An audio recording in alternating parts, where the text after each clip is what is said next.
Good morning, students.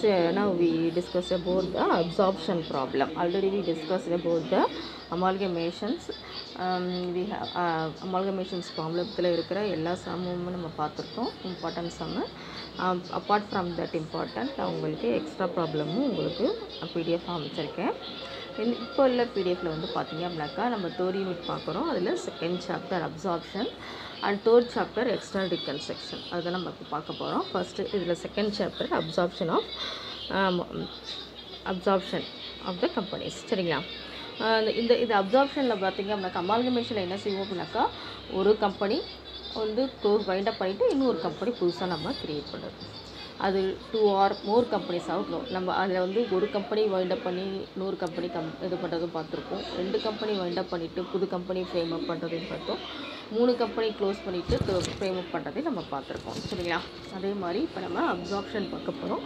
அப்சார்ப்ஷனை பொறுத்த வரைக்கும் there is no any new company provide பண்ணுறது கிடையாது, அதாவது க்ரியேட் பண்ணுறது கிடையாது. ஆல்ரெடி இருக்கிற கம்பெனியோட அது ஒரு பிக் கன்சர்ன் ஒரு ஸ்மால் கன்சர்னை டேக் ஓவர் பண்ணிக்கிறது. சரிங்களா? அதுதான் என்ன அப்படின்னாக்கா அப்சார்ப்ஷன். அதில் நம்ம ஒரு ப்ராப்ளம் இப்போ நம்ம பார்க்க போகிறோம். The following is the balance sheet of X Limited as on 31st March 1996. Liabilities, there are balance sheet items given in this problem. Liabilities and assets. Liabilities we have to discuss. What are the content available in the liabilities? Share capital 2 lakh shares of rupees 10 each, that is 20 lakh. General reserve 2,50,000. Dividend equalization reserve 2 lakh. Profit and loss account 51,000. 12% debentures 10 lakh and sundry creditors 3 lakh. All over total 38 lakh 1,000. And then asset sides, land and building asset side, land and buildings 10 lakh, profit, plant and machinery 15 lakh, furniture 25,000, stock 6 lakh, work in progress 3 lakh, sundry debtors 2,50,000, cash at bank 1,26,000, both side total 38 lakh 1,000.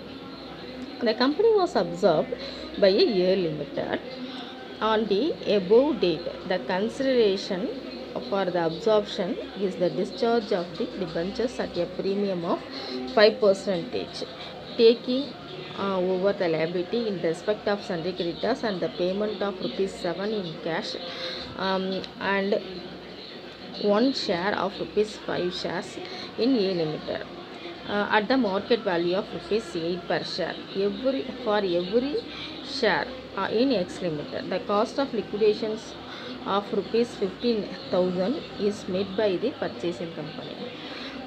Close the books of X Limited and pass journal entries in the books of A Limited. This is very important problem. So many universities are asked continuously or repeatedly asked the questions again and again. Now we discuss about, first you have to prepare the purchase consideration. The purchase consideration, how to prepare, what are the adjustments to be taken over for the purchase consideration, what are the consideration to be taken. This is the MRP, how to fix the MRP is it is a, in the case of absorption is called a purchase consideration. What are the content? இந்த content வந்து நம்ம எதில் பார்க்கணும் அப்படின்னாக்கா அந்த அட்ஜஸ்ட்மெண்ட்டில் என்ன additional இன்ஃபர்மேஷன்ஸில் கொடுத்துருக்காங்களோ அதுதான் நம்ம பார்க்கணும். அதான் என்ன கொடுத்துருக்காங்க பாருங்கள். அதாவது the company was absorbed by A company on the above date, அந்த டேட்டில் எடுத்துக்கிறாங்க.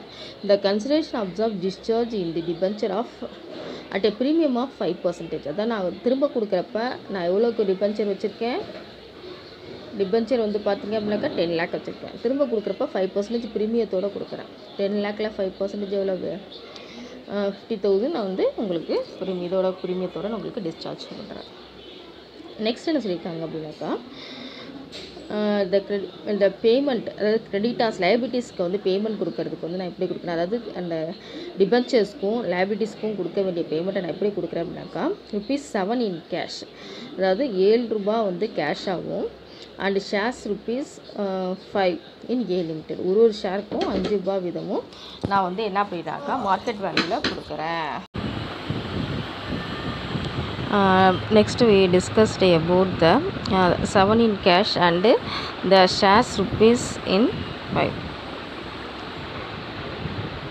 Next பார்த்தீங்க அப்படின்னாக்கா the market value of rupees 8 per share every share in X Limited.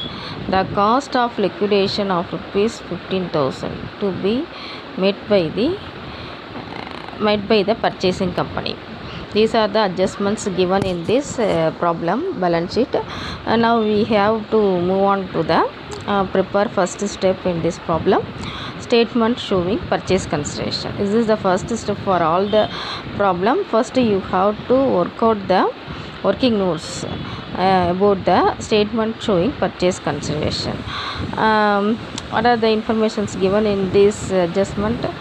அதாவது என்ன சொல்லியிருக்காங்கன்னா, அட்ஜஸ்ட்மெண்ட்டில் என்னென்ன இருக்கோ அதை வச்சு நம்ம ஃபஸ்ட்டு என்ன ப்ரிப்பேர் பண்ணிக்கணும் அப்படின்னாக்கா பர்ச்சேஸ் கன்சிடரேஷன் ப்ரிப்பேர் பண்ணிக்கணும். ஃபஸ்ட்டு எப்படி அந்த அட்ஜஸ்ட்மெண்ட் எடுத்துக்கிறாங்கன்னா, அதாவது அசட் பேஸ்டு எடுத்துக்கிருக்காங்களா, அதை asset net asset method payment, அதாவது ஷேர் பேஸ்டு எடுத்திருந்தாங்கன்னா இது நெட் பேமெண்ட் மெத்தட். இதில் வந்து எல்லாமே என்ன அப்படின்னாக்கா ஷேர்ஸ் பேஸ்டு இருக்குது. அதாவது ஷேர்ஸை இந்த ஷேர்ஸை அதை கன்வெர்ட் பண்ணிக்கிறேன், ஈக்விட்டியாக கன்வெர்ட் பண்ணுறாங்க, டிபென்ச்சரை ஈக்விட்டியாக கன்வெர்ட் பண்ணுறாங்க, அப்புறம் அதை ப்ரிஃபரன்ஸாக இது பண்ணுறாங்க, அந்த எக்ஸ்பென்சஸ் எல்லாத்தையுமே எதை வச்சு மீட் அவுட் பண்ணுறாங்க அப்படின்னு கேட்டிங்கனாக்கா உங்களுக்கு அதோட ஷேர்ஸை பேஸ் பண்ணி மீட் அவுட் பண்ணுறதுனால இது வந்து என்ன அப்படின்னாக்கா நெட் பேமெண்ட் மெத்தட். ஃபஸ்ட்டு நம்ம இதோட ஒர்க்கிங்ஸ் போட்டுக்கிறோம். என்ன சொல்லியிருக்காங்க அப்படின்னு பார்த்தீங்கன்னா, எத்தனை ஷேர்ஸ் இருக்குது பாருங்கள், 2 lakh ஷேர்ஸ். அதாவது 2 lakh shares into 20 equity shares வந்து 20 lakh. அப்போ அந்த 2 lakh தான் நம்ம பேஸாக வச்சுக்க போகிறோம். அதான் வந்து ஈக்விட்டி ஷேர்ஸ். இதில் நம்ம கம்பெனியில் இருக்கிற மொத்தம் நம்பர் ஆஃப் ஈக்விட்டி ஷேர்ஸ் எவ்வளோன்னு பார்த்தீங்கன்னா 2 lakh ஷேர்ஸ். அதை பேஸ் பண்ணி தான் நம்ம இதை ஒர்க் அவுட் பண்ண போகிறோம். அப்போ எத்தனை ஷேர்ஸ் வந்து என்ன கொடுக்குறாங்க பாருங்கள், என்னென்ன கேட்டகரியில் அதை கொடுக்குறாங்க பாருங்கள். அதாவது ₹7 இன் கேஷ். அதாவது என்ன பண்ணுறாங்க அப்படின்னாக்கா ₹7 வந்து இதில் வந்து கேஷாக கொடுக்குறாங்க.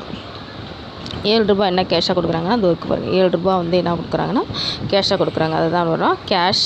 அதாவது 2 lakh இன்ட்டு 7 14 lakh கேஷில் போட்டுட்டோம். நெக்ஸ்ட் என்ன பண்ணியிருக்காங்க, ஷேர்ஸ் எவ்வளோ கொடுக்குறாங்க பாருங்கள் 5. அதாவது எவ்ரி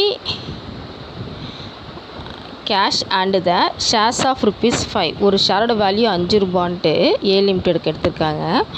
அது மட்டும் இல்லாமல் என்ன சொல்லியிருக்காங்கன்னா மார்க்கெட் வேல்யூ ₹8.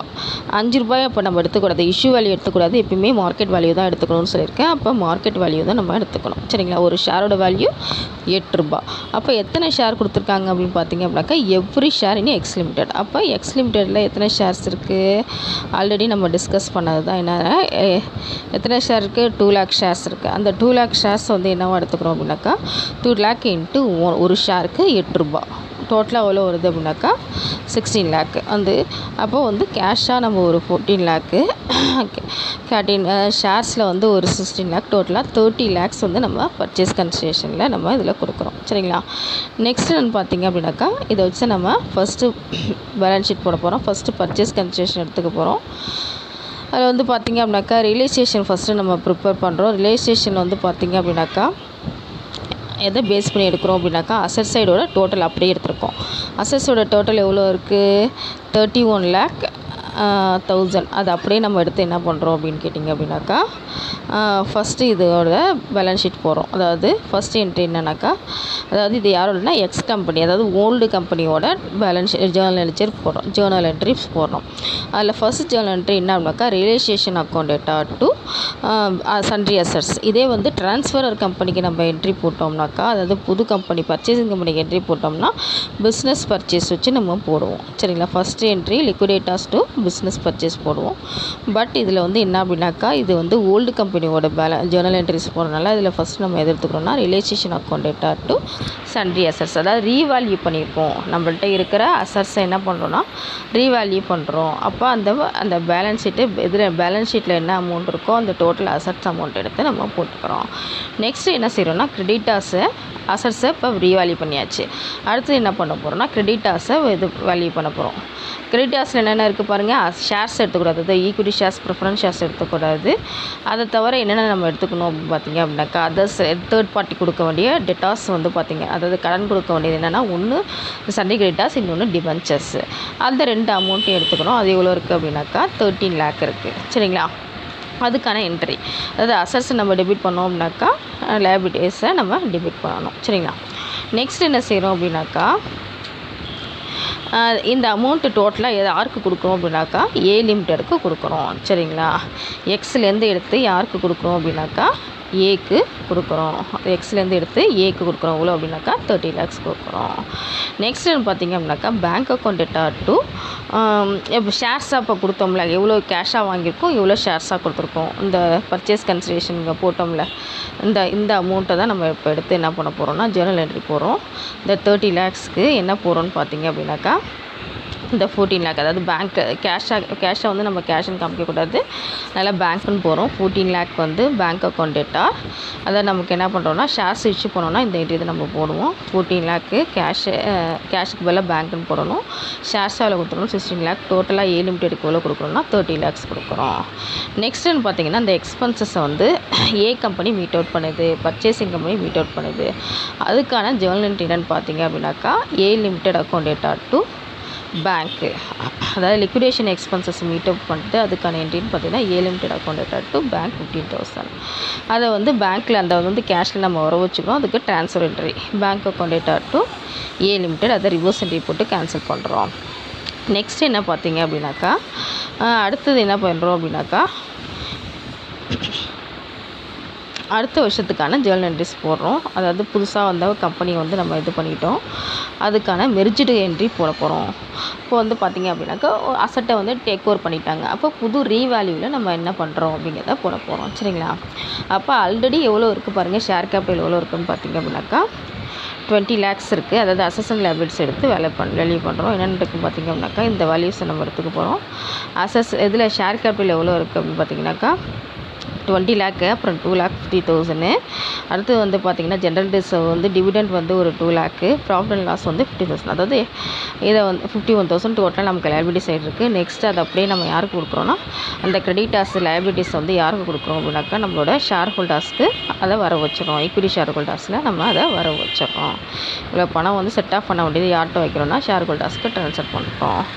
நெக்ஸ்ட் என்ன பண்ணுறோம் அப்படின்னாக்கா ரியலைசேஷன் அக்கௌண்ட் போட்டு அதோட பேலன்ஸ் ஃபிகரை ட்ரான்ஸ்ஃபர் பண்ணுறோம். நமக்கு இந்த ரீவேல்யூ பண்ணதில் நமக்கு ப்ராஃபிட்டாக லாஸா அப்படிங்கிறத பார்க்க போகிறோம். அப்போ நமக்கு சன்ட்ரி கிரெடிட்டாஸு டிபென்ச்சர்ஸு எல்லாத்தையும் எடுத்துகிட்டு ஏ லிமிடெட் கொடுக்க வேண்டிய பணத்தையும் சேர்த்திங்கன்னா டோட்டலாக நம்ம எவ்வளோ உனக்கு கொடுக்கணும் அந்த கம்பெனிக்கு பார்த்திங்க அப்படின்னாக்கா 43 lakhs கொடுக்கணும்.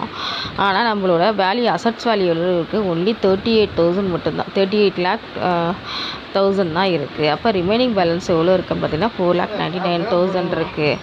அடுத்து நெக்ஸ்ட் வந்து பார்த்திங்கன்னா ஏ லிமிடெட், அதில் வந்து பார்த்திங்க அப்படின்னாக்கா ஏக்கு எவ்வளோ கொடுத்துருக்கோம், கேஷாக எவ்வளோ கொடுத்துருக்கோம், ஷேர்ஸாக மொத்தம் 30 lakhs கொடுத்துருக்கோம். அதோட லெச்சர் நெக்ஸ்ட்டு அதோட வந்து ஷேர் ஹோல்டர்ஸ்க்கு ட்ரான்ஸ்ஃபர் பண்ணுறோம். எவ்வளோ கொடுக்குறோம் ஷேர் ஹோல்டர்ஸ்க்கு 16 lakh, அதுக்கு மட்டும் டர்னி என்ட்ரி போடுறோம். நெக்ஸ்ட்டு பேங்க் அக்கௌண்ட் என்னென்ன இருக்குன்னு பார்த்தீங்க அப்படின்னாக்கா ஓப்பனிங் பேலன்ஸ் 1,26,000 இருக்குது, அதை அப்படியே ட்ரான்ஸ்ஃபர் பண்ணிடுறோம். அது இல்லாமல் 14 lakh வந்து ஷேர்ஸை வந்து நம்ம ஃபண்டாக ஷேர்ஸில் உள்ள ஃபண்டாக கொடுக்குறோம். அது இல்லாமல் இந்த எக்ஸ்பென்சஸ் பண்ணியிருக்கோம்ல மீட் அவுட் பண்ணுறோம்ல, அது ஒரு 15,000 செட் ஆஃப் பண்ணுறோம். டெபிட் கிரெடிட் அது ட்ரான்ஸ்ஃபர் ஆகிடும். நெக்ஸ்ட் என்னென்னு பார்த்தீங்கன்னா அதோட பேலன்ஸை நம்ம போடுறோம். நெக்ஸ்ட் வந்து பார்த்திங்க அப்படின்னாக்கா ஷேர் ஹோல்டர்ஸோட அக்கௌண்ட் போடுறோம். ஷேர் ஹோல்டர்ஸில் 20 lakh ஷேர்ஸ் இருக்குது. ஜெனரல் ரிசர்வ் 2 lakh, டிவிடெண்ட்ஸ் இருக்குது, ப்ராஃபிட் லாஸ் ஒன்று இருக்குது. இந்த ரிலைசேஷனோட இந்த சைடு வந்தால் லாஸு, அந்த சைடு வந்தால் ப்ராஃபிட்டு. அதை வந்து லாஸையும் கொடுத்து மொத்தம் 30 லட்சம் அந்த ஷேர் ஹோல்டர்ஸ்க்கு ட்ரான்ஸ்ஃபர் பண்ணணும். அந்த 30 லட்சத்தை என்னவா கொடுக்குறோன்னா கேஷாக வந்து ஒரு 14 lakhஸும் ஷேர்ஸாக ஒரு 16 lakhம் கொடுக்குறோம். சரிங்களா? நெக்ஸ்ட் வந்து பர்ச்சேசிங் கம்பெனியோட பேலன்ஸ் ஷீட் போடுறோம். மொத்தம் அவனுக்கு 30 lakhs பர்ச்சேஸ் கன்சிடரேஷன் கொடுக்குறோம். இப்போ business purchase to liquidation of X company எவ்வளோ கொடுக்குறோம்னாக்கா 30 lakhs கொடுக்குறோம். அடுத்தது இதோட பேலன்ஸ் ஷீட்டில் இருக்கிற வேல்யூ அப்படியே எடுத்து அந்த 3,01,000 வேல்யூ அப்படியே எடுத்து போட்டுறோம். நெக்ஸ்ட் வந்து பார்த்திங்க அப்படின்னாக்கா கிரெடிட்டில் லைபிலிட்டி சைடு இருக்கிற பேலன்ஸ் எடுத்து போடுறோம். பிஸ்னஸ் பர்ச்சேஸ் அமௌண்ட்டோட சேர்த்து போடுறோம். நெக்ஸ்ட் பேலன்ஸ் ஃபிகர் என்ன போடுறோம் அப்படின்னாக்கா குட்வில், அதாவது டெபிட் சைட் பேலன்ஸ் இருந்ததுன்னா goodwill, asset side liability side balance இருந்தது அப்படின்னாக்கா கேபிட்டல் ரிசர்வ். சரிங்களா? Next goodwill account debtor to bank, அது வந்து எக்ஸ்பென்சஸையும் இந்த 15,000 மீட் அவுட் பண்ண எக்ஸ்பென்சஸையும் யாருக்கு எந்த கணக்கில் வைக்கிறோம்னாக்கா குட்வில் கணக்கில் வைக்கிறோம். நெக்ஸ்ட் வந்து பார்த்திங்கன்னா debenture account debtor to premium on redemption, அதை ரிடம்ஷன் பண்ணுறது ப்ரீமியத்தில் ரிடம்ஷன் பண்ணுறோம். அது வந்து கம்பெனிக்கு நஷ்டம். அதாவது நமக்கு வந்து ஆக்சுவலாக 10 லட்சம் தான் அந்த ஷேர்ஸ் இருக்குது, அந்த 50,000 எக்ஸ்ட்ரா கொடுக்குறோம். 10,50,000 நம்மளோட ஷேர் ஹோல்டர்ஸ்க்கு ட்ரான்ஸ்ஃபர் பண்ணுறோம். அதுக்கு 50,000 நமக்கு லாஸ். சரிங்களா? நெக்ஸ்ட்டு பார்த்திங்கன்னா டிபென்ச்சர் ஹோல்டர்ஸ் டு பேங்க், அதாவது நம்ம எப்போதும் செட் ஆஃப் பண்ணுறப்ப debenture holders account debtor to bank போடுவோம். செகண்ட் யூனிட்லேயே நம்ம இந்த என்ட்ரி பார்த்துப்போம். அதே தான் சேம் என்ட்ரி இதில் நம்ம பார்க்குறோம். நெக்ஸ்ட் வந்து பார்த்திங்கன்னா liquidators account to bank account to share capital, அதாவது கேஷாக எவ்வளோ கொடுக்குறோம், பேங்க்காக எவ்வளோ கொடுத்துருக்கோம், ப்ரீமியமாக எவ்வளோ கொடுத்துருக்கோம் அப்படிங்கிறத செட் ஆஃப் பண்ணி ஒரு ஜேர்னல் என்ட்ரிஸ் போடணும். சரிங்களா? நெக்ஸ்ட் இதோட நமக்கு இந்த ப்ராப்ளம் ஓவர் ஆகுது.